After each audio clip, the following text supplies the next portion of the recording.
त्यो flight delivery थियो fielder छन् तैनात फम्बल फेरि पनि हातमा लिएका छन् क्याच यस पटक कुनै गल्ती रहेन त्यहाँ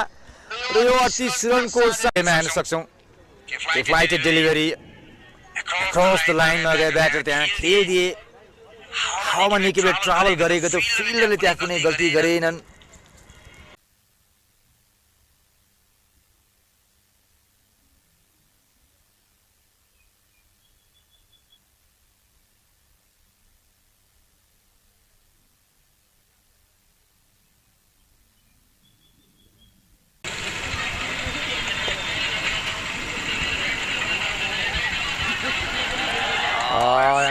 फिल्डरबाट यहाँ